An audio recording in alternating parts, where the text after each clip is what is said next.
오늘 시간에는 예레미야 그 8번째 시간으로 한 사람이라도 찾으면이라는 제목을 가지고 본문 말씀은 예레미야 5장 1절로 2절 말씀을 통해서 하나님께서 저와 여러분께 주신 말씀 함께 나누도록 하겠습니다. 우리는 토요일마다 예레미야서를 묵상하고 있습니다. 예레미야는 바로 남유다가 멸망하기 마지막 40년 동안 사역하면서 하나님의 메시지를 선포한 선지자입니다. 그래서 예레미야서는 한마디로 말해서 마지막 때에 하나님의 사람들이 하나님의 교회가 어떻게 하나님께 순종하며 메시지를 선포할 것인가 라는 거에 관한 것입니다. 그렇기 때문에 우리가 계속 살펴본 것은 이 유다 백성들에게 하나님께서 이 예루살렘이 멸망하기 직전에 주셨던 이 말씀이 바로 우리 현대를 살아가는 이 마지막 때를 살아가는 우리 교회들에게 주시는 말씀과 동일하며, 그래서 이 마지막 시대의 교회들은 깨어서 예레미야 같은 그런 말씀을 선포해야 된다는 것에서 살펴보았습니다. 사실은 이 마지막 때에 하나님께서 주시는 말씀은 바로 하나님의 교회를 향해서 주시는 말씀인 줄을 아셔야 되는 것입니다. 이스라엘 백성들에게 주신 말씀, 남유다 백성에게 주신 말씀은 바로 하나님의 백성들을 향해서 주신 말씀이었죠. 하나님의 백성들이 어떻게 우상 숭배할 수 있는가라고 말씀하신 것입니다. 마찬가지입니다. 지금 이 시대에, 이 세대에, 마지막 세대에 하나님께서 메시지를 주실 때는 그것은 하나님의 백성, 곧 교회를 향하여 주시는 말씀이라는 것을 우리가 알아야 되는 것입니다. 세상을 향하여 주시는 말씀이라기보다는 바로 이 시대의 교회를 향해서 주시는 말씀인 것입니다. 그러면서 하나님께서는 심판하시겠다고 말씀하신 것입니다. 징계하시겠다고 말씀하시는 것입니다. 이제 돌아오라고 말씀해 주시는 것입니다. 교회들이 돌아와야 한다고요?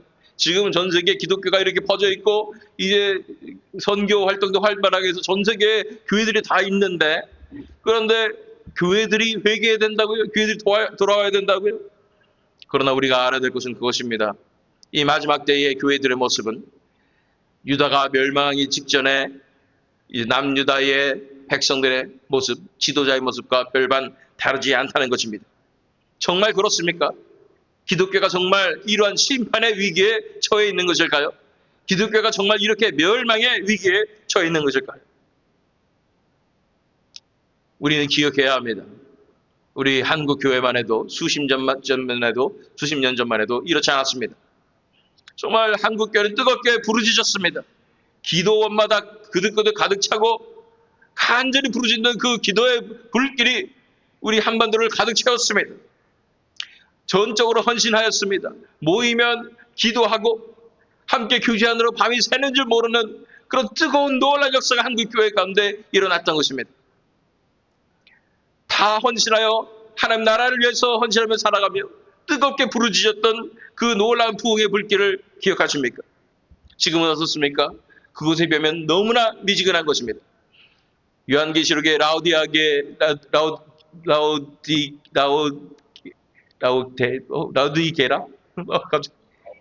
라우디게야, 죄송합니다. 새벽이라 말이 잘 안 나나요? 라우디게야 교회 같은 그러한 덥지도 않고 차지도 않은 아주 미지근한 그런 상태에 와 있다는 것을 우리가 알아야 되는 것입니다. 이것이 정상일까요? 정상이 아니라는 거예요. 그런데 이것을 정상이라고 생각하면 우리는 괜찮다 하고 있었던 것이 우리의 현실이라는 것입니다. 이런 교회들을 하나님께서는 깨우시는 것입니다. 괜찮지 않다고, 이렇게 하다간 다 죽는다고, 다 멸망한다고, 심판한다고 메시지를 선포해 주시는 것입니다. 핍박이 다가올 때는요, 교회들이 오히려 더 뜨겁게 일어납니다. 그래서 살아납니다. 그걸 우리 대적마귀는 알기 때문에 핍박이 아니라 그냥 조금씩 미혹으로 유혹하는 것입니다. 우리 잘 아는 그런 비유 있잖아요. 개구리를 어떻게 삶을 것인가. 끓는 물 속에 개구리를 확 집어넣으면 개구리가 뛰쳐나가죠. 그러나 차가운 물 속에 개구리를 넣고 서서히 덮으면은 거기서 뜨뜻하고 좋네 하다가 거기서 삶아진다고 얘기하는 것입니다. 그렇게 이 교회들이 이렇게 미지근한 물 가운데서 삶아져 죽어가는 것입니다. 이것이 영적인 현실인 것을 알아야 하는 것입니다. 우리가 알아야 될 것은 이미 배도와 배교의 역사가, 미혹의 역사가 교회들 가운데 시작되었다는 것입니다. 그렇지 않으면 교회들이 왜 이렇게 힘을 잃었습니까? 그렇게 뜨겁던 교회들이 어떻게 된 것입니까? 이제 서구 교회들은 다 죽어가고 미국 교회도 지금 사실은 다 나이 드신 분들만 있고 한국 교회도 마찬가지고 어떻게 이렇게 되었습니까? 이것은 바로 이미 시작된 이 세속주의와 인본주의의 물결이 교회를 집어삼키는 것입니다. 우리 한국 교회는 이단과 싸우지만 우리는 세속주의와 인본주의와 이 전적을 제대로 해내질 못했습니다. 교회 안에 세속주의가 다가오고 세상적인 것을 따라가고 인간적인 것 이런 것을 따라가는 그런 일들이 발생한 것입니다. 그래서 겉으로 보기에는 교회가 더 커지고 큰 대형 교회들이 일어나고 전 세계에서 가장 큰 교회도 있고 이러면서 엄청 잘 나가는 것 같지만 오히려 타락해져 버린 것이 지금 교회의 현실이라는 사실을 알아야 되는 것입니다. 지금 자금의 대한민국에서 일어나는 일들과 교회의 이 타락과 관련이 없다고 생각하십니까?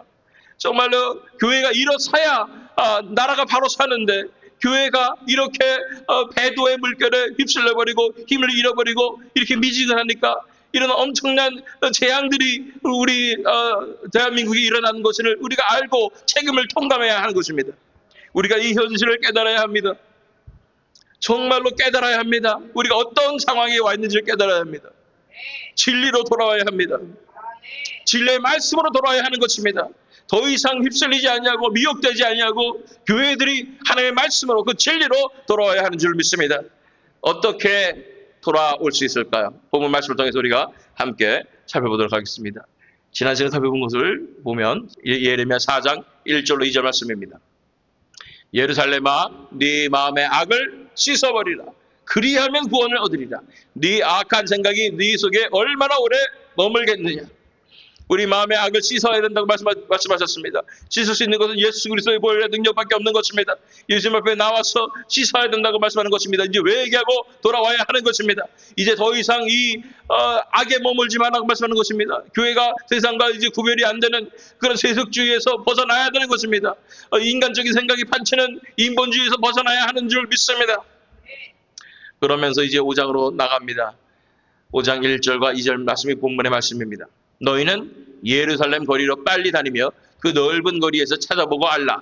너희가 만일 정의를 행하며 진리를 구하는 자를 한 사람이라도 찾으면 내가 이 성읍을 용서하리라. 그들이 여호와께서 살아계심을 두고 맹세할지라도 실상은 거짓 맹세니라. 한 사람도 진리를 구하는 자가 없고 정의를 행하는 자가 없다 말씀하시는 것입니다.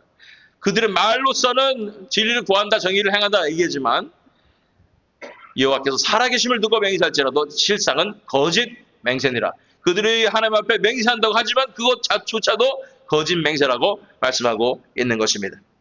계속해서 3절 말씀 읽어보면 여호와여 주의 눈이 진리를 찾지 아니하시나이까.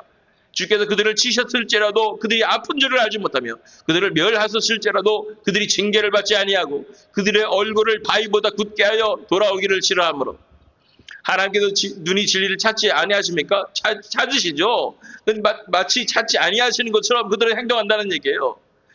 보세요. 주께서 그들을 치셨을지라도 그들이 아픈 줄을 알지 못하며 분명히 하나님께서 징계하시고 하나님께서 매를 대셨는데 해처리를 대셨는데 그거를 아픈 줄을 모르는 거예요. 엄청나게 무감각해져 버린 현실을 바라보게 되는 것입니다. 제가 처음에 이런 부흥의 역사를 구하며 비전을 받고 구할 때만 해도 세상에서 돌아가는 일이 너무나 깜짝깜짝 놀랐어요. 왜냐하면 갑자기 엄청난 재앙들이 홍수가 일어나고 막 세계가 이상해지는데 몇십 년 만에 몇백 년 만에 있는 홍수라고 얘기하는데 그게 1년에도 몇 차례나 일어나는 거예요. 그때는 다들 깜짝 놀랐습니다. 그래가지고 와 어떻게 세상이 이런가. 그런데 사람들이 지구온난화 이러면서 이게 당연한 것처럼 받아들이면서 그냥 홍수가 오면 오나 보다. 허리케인이 오면 오나 보다. 이러고 사는 거예요. 옛날 사람들은 안 그랬습니다. 이런 재앙이 일어나면 하나님께서 노하셨나 보다. 우리가 무엇을 잘못했는가. 우리가 회개하는구나. 이러면서 하나님 앞에 엎드러졌던 것입니다. 우리 미국에 9/11 일어났을 때 미국 교회들이 하나님 앞에 나오지 않았습니까? 회개하고 사람들이 다 교회 나오고 이러한 충격을 받아서 하나님께서 하실 메시지가 있으시구나 이러면서 하나님을 찾아야 되는데 점점 시간이 지나면서 이제는 무슨 테러가 맨날 일어나고 나쁜 일 계속 벌어지는데 무슨 뜻이에요? 마지막 때인 거예요. 이게 노멀이 아닌데 이게 정상적이지 않은데 재앙이 일어나고 나쁜 일이 계속 일어나는데 이제 마지막 때인데 이제 사람들이 무감각해지는 거예요. 그래서 하나님이 돌아오라고 이 메시지를 주시고 심판을 하시는데, 채찍을 대시는데, 주께서 그들을 치셨을지라도 그들이 아픈 줄을 알지 못하며, 아픈 줄도 모르는 거예요. 이제는 당연한 것처럼 받아들이는 거예요. 하나님을 찾을 줄을 모르는 것입니다. 하나님께서 돌아오라고 메시지를, 이렇게 아픈 메시지를 주시는데도 불구하고 하나님을 찾지 않는다고 말하고 있는 것입니다. 그들을 멸하셨을지라도 그들이 징계를 받지 아니하고 그들의 얼굴을 바위보다 굳게 하여 돌아오기를 싫어하므로, 그들의 아무리 하나님 앞에 하나님께서 돌아오시라고 채찍을 내시고 또는 말씀으로 선포하시고 진리의 말씀을 선포하셔도 그들은 얼굴을 바위보다 굳게 합니다. 절대로 이제는 돌아오기 싫어하는 것입니다. 요한계시록에도 엄청난 재앙의 역사가 일어날 때 회개하면 되잖아요. 회개해서 하나님 잘못하였습니다, 하나님께 나옵니다, 이렇게 하면 되는데, 오히려 하나님을 원망하고 대적하는 무리들이 일어날 것이라고 얘기하는 것입니다. 이 세대, 마지막 세대는 바로 이런 세대인 것입니다. 아무런 이런 심판이 임해도 하나님을 찾을 수 없는, 하나님을 기억할 수 없는 그런 세대가 되어버린 것입니다. 이것이 바로 우리가 살고 있는 세대의 현실이며, 이것이 바로 현대 교회의 현실이라는 것을 알아야 됩니다. 하나님께서 이런 말씀을 선포하셔도 말씀이 한 귀로 듣고 한 귀로 흘리는 거 나에 관한 말씀이 아닌 거예요. 우리가 회개해야 된다는 말씀을 선포해도 회개를 하지 않습니다. 다른 사람이 회개해야 되지 내가 회개하는 것은 아닌 것입니다. 그건 옛날 구약에 나오는 말씀이지, 나는 예수 피로 구원받았기 때문에 나는 상관없어, 이런 생각을 하고 있는 것입니다. 그런 복음이 진정한 복음일까요? 이런 반쪽짜리 복음이 현대교회를 집어삼키는 이런 미혹의 역사의 주범인 것을 우리가 알아야 되는 것입니다. 6절 말씀으로 가겠습니다. 예레미야 5장 6절 말씀. 그러므로 수풀에서 나오는 사자가 그들을 죽이며 사막의 이리가 그들을 멸하며 표범이 성읍들을 엿본즉 그리로 나오는 자마다 찢기리니 이런 그들의 허물이 많고 반역이 심함이니이다. 이제 환폐화되었기 때문에 들짐승들이 날뛴다는 얘기예요. 사자가 나오고 이리가 나오고 표범이 나오고, 뭐 이거 동물의 왕국이랑 다를 바 없는 그런 엄청난 날짐승들이 난리를 치는 상황인 것입니다. 이걸 우리는 영적으로 해석을 해야 됩니다. 이렇게 미혹의 역사, 배도의 역사가 교회 가운데 일어날 때 들짐승들이 날뛰는 것입니다. 바로 악한 것들이 날뛰는 것입니다. 사탄이 난리 나는 것입니다. 그래서 우는 사자가 삼킬새를 찾는 것 같이 그렇게 교회 가운데 성도들을 잡아먹으려고, 목덜미를 물으려고 그렇게 공격하게 되는 것입니다. 이렇게 무방비 상태로 세상에 우리가 노출되어 있고, 이 세상과 연합해야되지고 세속화되지고 인본주의로 팽배한 이런 상황이 되면, 교회가 이렇게 되면 악한 영의 공격을 막을 수가 없어요. 교회가 힘이 없는 거예요. 그래서 악한 것들이 날뛰고 성도들도 잡아먹으려고 하는 것입니다. 이런 엄청난 영적인 전쟁과 영적인 공격이 펼쳐지게 되는 것입니다. 교회가 영적으로 완전히 망가지게 되는 그런 상황이 발생하게 되는 것입니다. 그것이 지금 자꾸만 일어나는 현실의 사실을 알아야 하는 것입니다. 왜 이렇게 교회들이 힘들어지고, 왜 교회들이 무너지고, 자꾸만 목사님들이 내쫓김을 당하고, 왜 이런 일이 자꾸만 생길까? 악한 것들이 날뛰고 있잖아요. 지금 교회가 진리 가운데 구하지 못하니까 악한 것들이 마음껏 날뛰어서 이런 거 아니겠습니까? 우리 교회들이 깨어서 기도해야 될 때인 줄 믿습니다. 당연한 건 아닙니다. 교회들이 왜 분열됩니까? 교회들이 왜 목사님들을 내쫓습니까? 이런 일이 일어나면 안 되는 겁니다. 하나님의 교회잖아요. 예수 그리스도의 몸된 교회잖아요. 이 교회들이 힘을 다시 되찾아야 되는 줄 믿습니다. 진리의 말씀이 이제는 선포되어야 하며 진리의 말씀이 회복되어야 되는 줄로 믿습니다. 7절 8절 말씀 읽겠습니다.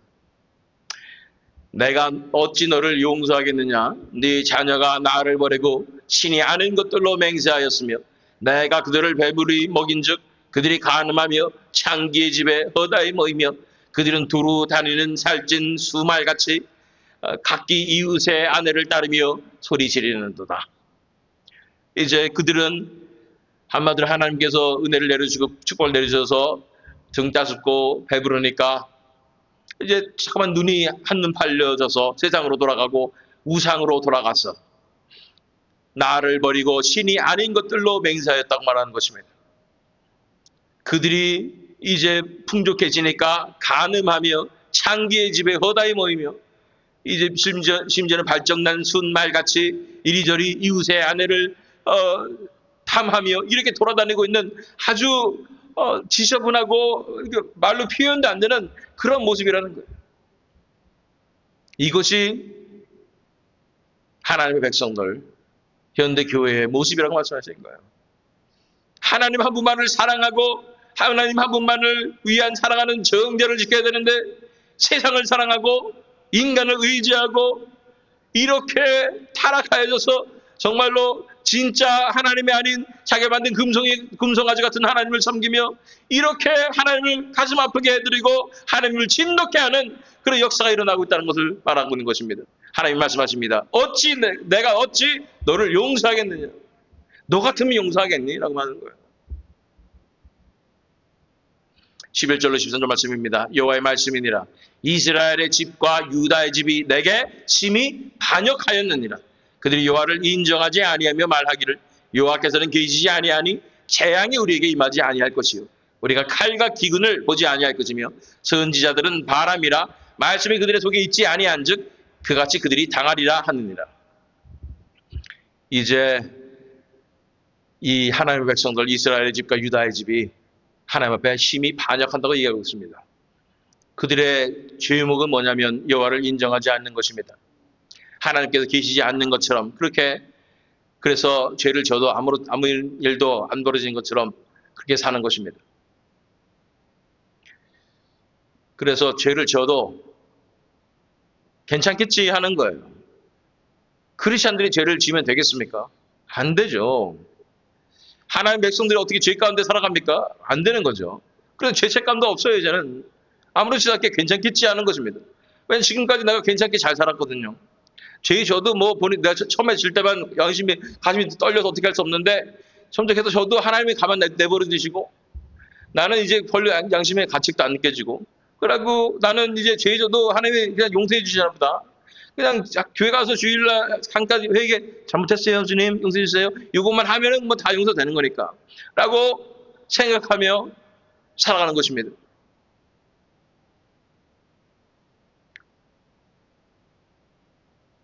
하나님을 인정하지 않는 것입니다. 하나님이 왜 우리 죄 지을 때마다 벌하지 않으실까요? 물론 우리를 기다려 주시는 분이시기 때문에 그렇습니다. 그러나 더 무서운 것을 알아야 됩니다. 죄를 짓고 내 양심의 화인을 맞고 그래도 하나님이 내버려 주신다면 어찌 보면 멸망하기로 작정된 상황일 수도 있습니다. 하나님은 멸망을 하실 사람은 멸망시키실 사람은 그냥 내버려 두세요. 마음대로 하게 하시는 거예요.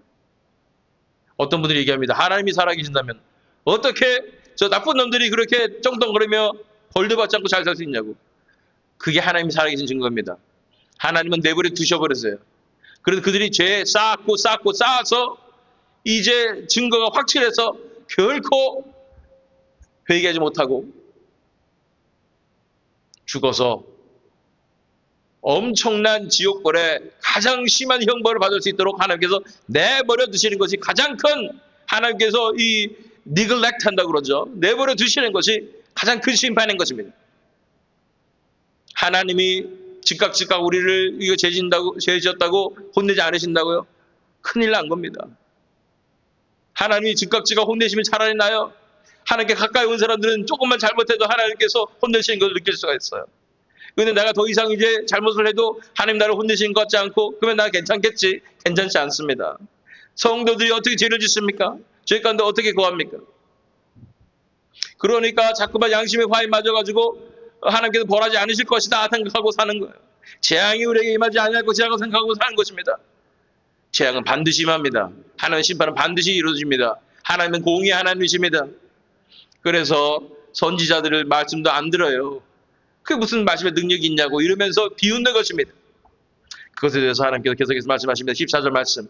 그러므로 만군의 하나님 여호와께서 이와 같이 말씀하시니라. 너희가 이 말을 하였은즉 볼지어다 내가 네 입에 있는 나의 말을 불이 되게 하고 이 백성을 나무게 되게 하여 불사르리라. 하나님의 말씀을 무시한 이 백성들에게 너희들이 무시한 그 말씀이 불이 될 것이다. 너는 마른 장작같이 될 것이다. 이 말씀이 너를 불태워버릴 것이다 말씀하시는 것입니다. 이것이 하나님께서 말씀하신 심판의 엄청난 역사인 것입니다. 그렇습니다. 이대로 우리가 있을 수는 없습니다. 이렇게 살다가는 다 정말 불태워져 버릴 것입니다. 말씀의 거룩한 능력이 이 소멸하시는 이 거룩한 성령의 불이 다 태워버리실 것입니다. 어떻게 해야 됩니까? 하나님 앞에 돌아야 됩니다. 이 교회들이, 현대 교회들이 깨어야 합니다. 이제 하나님 앞에 이제 엎드려서 회개해야 되는 줄 믿습니다. 그래서 본문 말씀 1절 말씀 다시 돌아갑니다. 너희는 예루살렘 거리로 빨리 다니며 그 넓은 거리에서 찾아보고 알라. 너희가 만일 정의를 행하며 진리를 구하는 자를 한 사람이라도 찾으면 내가 이 성읍을 용서하리라. 지금 이게 현대 교회의 현실이라는 줄 알아야 돼요. 하나님께서 의인을 찾고 싶은데 한 사람도 찾지 못할 것 같은 그런 현실인 것입니다. 진정한 크리스찬들, 진정 예수님만을 구하는 사람들, 정말로 인생 온전히 바쳐진 당연한 예수 그리스도의 제자들 같은 사람들, 이런 사람 한 사람이라도 찾으면 좋겠는데 찾을 수가 없다고 하나님께서 말씀하시는 것입니다. 그렇습니다. 이 현대교회의 현실이 바로 그렇습니다. 정말로 예수님만을 사랑하고 온전히 바쳐진 준비된 신부 같은 그런 크리스천들 찾아보기가 너무나 눈치고 잡아도 쉽지 않은 그런 상황인 것입니다. 이 말씀을 볼 때 우리는 이런 말씀이 기억나지 않습니까? 너가 만일 정의를 행하며 진리를 구하는 자를 한 사람이라도 찾으면 내가 이 성을 용서하리라 하셨는데, 창세기 18장 32절 말씀, 아브라함이 또 이르되 주는 노하지 마옵소서, 내가 이번만 더 아뢰리이다. 거기서 10명을 찾으시면, 이 10명이 누구예요? 의인. 처음에 50명이라고 했는데 점점 줄어들어서 10명. 거기서 10명을 찾으시면 어찌하려 하시나이까? 이르시되 내가 10명으로 말미암아 멸하지 아니하리라. 의인을 찾으신 하나님, 찾고 찾아도 소돔과 고모라 땅에는 10명의 의인도 없었습니다. 이 세대는 소돔과 고모라보다 더 타락한 세대입니다. 이 세대는 정말 한 명도 찾기 힘든 그런 상황이 왔다는 것을 알아야 하는 것입니다. 그 누가 이 십자가의 삶을 살할 수가 있습니까? 그 누가 예수 그리스도의 제자의 삶을 살아낼 수가 있습니까? 이 엄청난 극심한 공격 가운데, 이 상황 가운데, 이 세상의 풍파 가운데 우리가 어떻게 믿음을 지켜내겠습니까? 에스겔 9장 4절 6절 말씀 읽겠습니다. 여호와께서 이르시되 너는 예루살렘 성읍 중에 순행하여 그 가운데서 행하는 모든 가증한 일로 말미암아 탄식하며 오는 자의 이마에 표를 그리라 하시고, 그들이 대하여 내 귀에 이르시되 너희는 그를 따라 성읍 중에 다니며 불쌍히 여기지 말며 긍휼을 베푸지 말고 쳐서 늙은 자와 젊은 자와 처녀와 어린이와 여자를 다 죽이되 이마에 표 있는 자에게는 가까이 하지 말라. 내 성소에서 시작할지니라 하시매 그들이 성전 앞에 있는 늙은 자로부터 시작하더라. 하나님께서 이 에스겔 선지자를 통해서 예언해 주신 말씀이죠. 하나님께서 찾으시는 의인은 어떤 사람이냐면, 이 세상의 현실을 바라보며 예루살렘에서 행하는 가증한 일로 말미암아 탄식하며 우는 자들이 의인이다 말씀하시는 거예요. 그들을 찾고 있다 말씀하시는 거죠. 이 세상에 일어나는 일들을 바라보면 정상입니까? 정상이 아니에요. 이 현대 교회들에서 일어나는 일들이 보면 정상입니까? 정상이 아니에요. 이 휴전 땅에도 보면은 정말 교회들마다 분열의 영이 판치고 있는 이런 상황 가운데 정상이 아닙니다. 이것을 바라보며 우리는 남의 일이니까 저기는 뭐 잘못됐나 보다 이런 게 아니라, 정말로 우리는 이것을 보며 탄식하며 울을 줄 알아야 된다는 거예요. 이 현실을 바라보며 어찌하여 교회들이 이렇게 되었습니까? 하나님의 나라가 어찌 이렇게 되었습니까? 하면서 탄식하며 우는 자를 하나님께서 찾고 계시는 것입니다. 그런 자를, 그들은 의롭지 않을지라도 의롭다 해주시고 이마에 표를 그려주시는 거예요. 그들은 나의 마음에 합하였다 말하는 거예요. 왜냐하면 하나님의 마음이 그렇기 때문에. 하나님의 마음이 그렇게 이 무너진 교회들을 향하여, 세대를 향하여 그렇게 안타까우시기 때문에, 탄식하고 계시기 때문에 탄식하는 자들에게 하나님께서 의롭다 해주시는 거예요. 그래서 돌아다니면서 우는 자의, 탄식하며 우는 자의 이마에 표를 그리라 하는 것입니다. 이 세대를 향해서 우리가 가져야 될 마음이 이런 탄식하는 마음이에요. 우는 마음이에요. 그들이 정말로 멸망해 가고 있고 정말 이 세대가 정말 하나님 앞에 범죄하고 있고 하나님 앞에 얼마나 아프실까 하면서 하나님을 위해서 탄식해야 하는 것입니다. 이 휴전 땅을 놓고 우리가 탄식해야 되는 줄 믿습니다. 대한민국을 놓고 우리가 탄식해야 되는 줄 믿습니다. 하나님께서 보여주시잖아요. 기도하라고 보여주시잖아요. 울부짖으라고 보여주시지 않습니까? 우리가 울며 탄식해야 되는 줄로 믿습니다. 그렇게 그렇게 탄식하며 우는 자들을 하나님께서 이 세대에 찾고 계시는 것입니다. 누가복음 18장 7절로 8절 말씀, 하물며 하나님께서 그 밤낮 부르짖는 택하신 자들의 원한을 풀어주지 아니하시겠느냐.